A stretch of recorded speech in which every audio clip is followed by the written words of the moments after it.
함께 기도하겠습니다. 사랑의 아버지 하나님, 오늘도 이른 아침 저희를 깨워주시고 하나님의 말씀으로 이 하루를 시작하게 하시니 감사합니다. 말씀을 통해 더욱더 하나님께 가까이 나아가길 원합니다. 성령 하나님 저희와 함께하여 주시옵소서. 귀하신 예수님 이름으로 기도합니다. 아멘. 오늘도 생명 주신 하나님께 감사드립니다. 특별히 교과 방송으로 새벽 기도회를 이어가시는 성도님들께 하나님의 은혜가 더하기를 바랍니다. 6월 2일 월요일 오늘의 주제는 노아의 전도입니다. 예수님께서는 노아의 때와 같이 인자의 임함도 그러하리라고 말씀하셨습니다. 즉, 노아의 시대에 어떤 일이 있었는지를 보게 되면 지금 우리가 살아가는 세상의 마지막이 어떤 모습이 될 것인지를 알 수 있다는 것입니다. 어제 교과에서는 대홍수 때 사람들이 정보가 없어서 멸망당한 것이 아니라 노아를 통해 주신 하나님의 복음을 듣고도 거절했기 때문에 멸망당했음을 살펴봤습니다.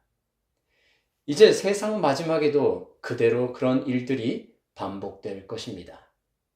그런데 노아의 때 도덕적으로 도대체 어떤 상태였기에 홍수로 온 세상이 멸망당할 수밖에 없었을까요?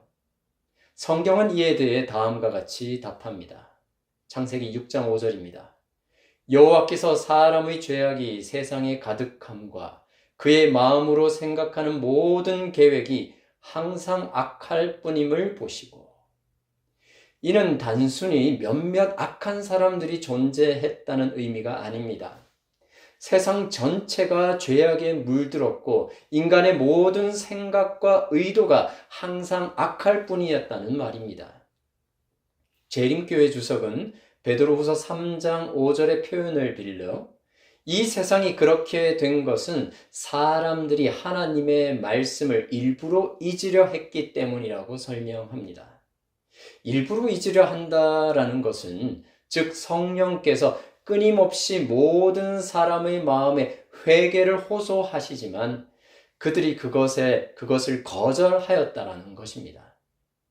하나님께서는 노아를 통해 방주를 만들게 하셨고 노아는 믿음으로 순종하여 120년 동안 방주를 만들며 복음의 기배를 전파하였습니다.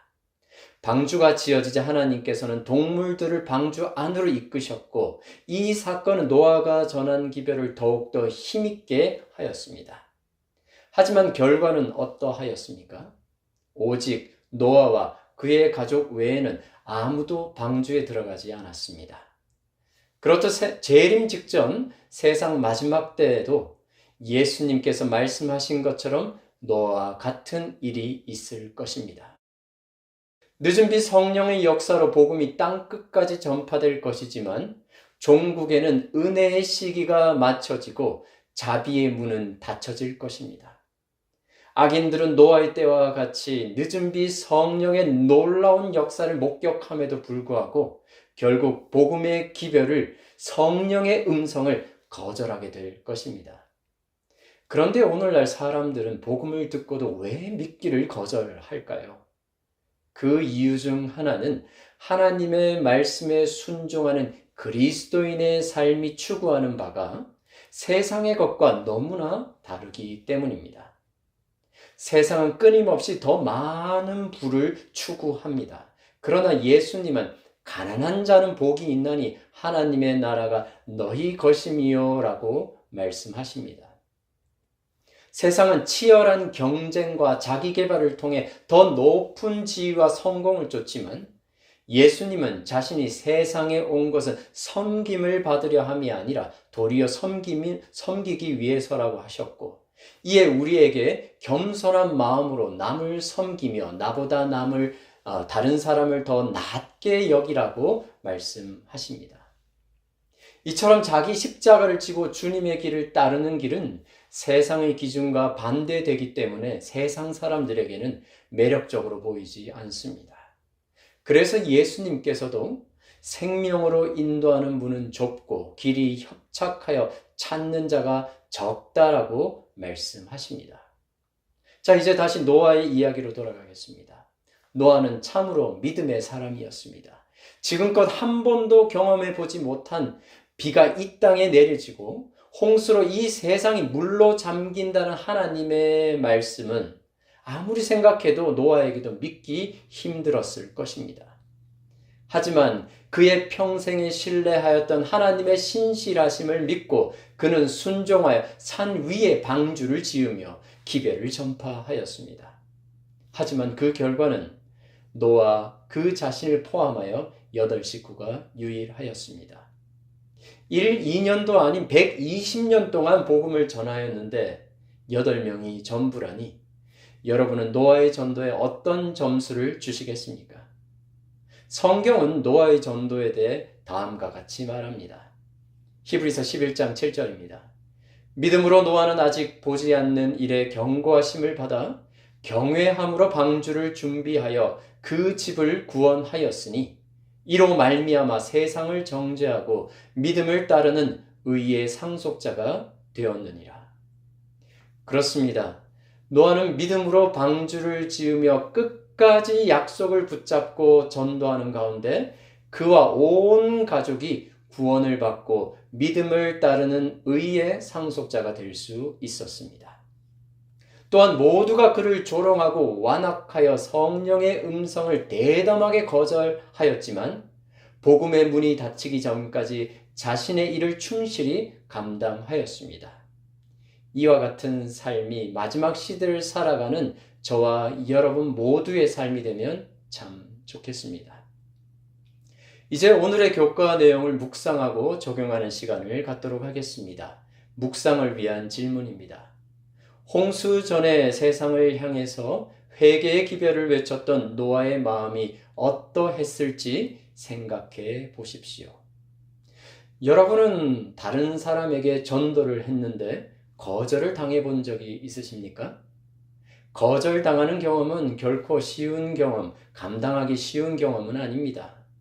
그래서 많은 사람들은 거절을 두려워해서 전도하기를 꺼려하기도 합니다.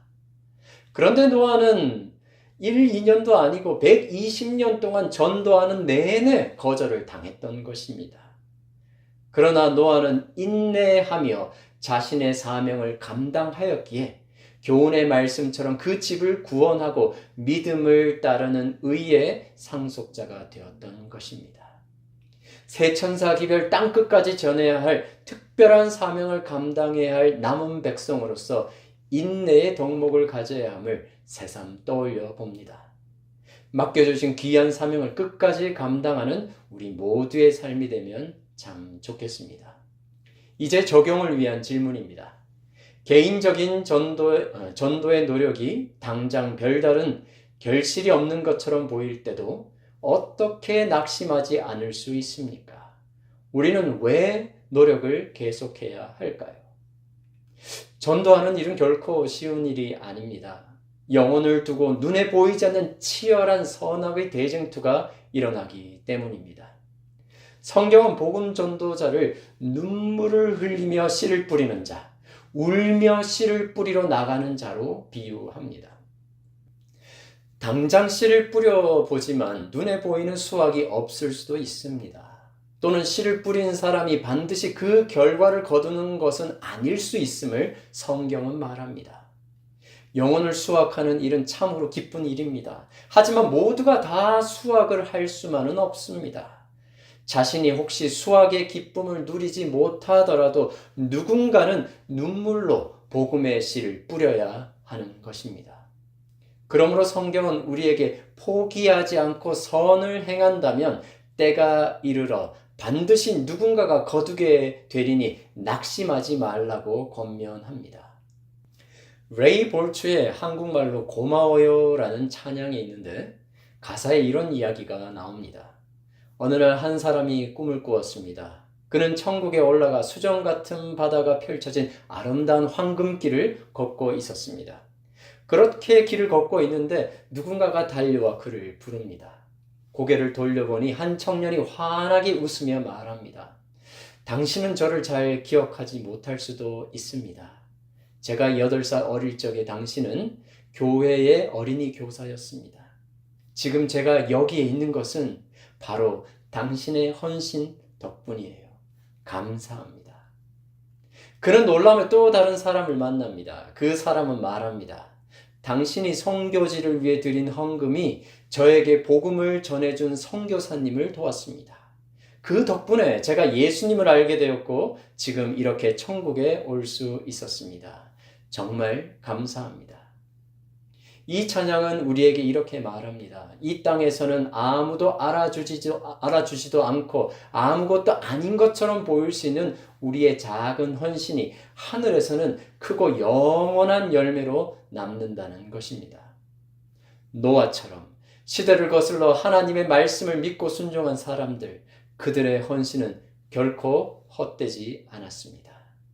오늘 우리가 드리는 시간과 정성, 사랑의 작은 수고도 하나님께서는 반드시 기억하시고 영원한 하늘의 상급으로 갚아 주실 것입니다. 기도하겠습니다. 사랑의 하나님, 참 감사합니다. 끝까지 포기하지 않으시고 우리를 사랑해 주시고 구원의 길로 인도해 주셔서 감사합니다. 주님의 심장으로 우리도 끝까지 사랑하며 주님의 귀한 복음 사업 이어가게 해 주시옵소서. 귀하신 예수님 이름으로 기도합니다. 아멘.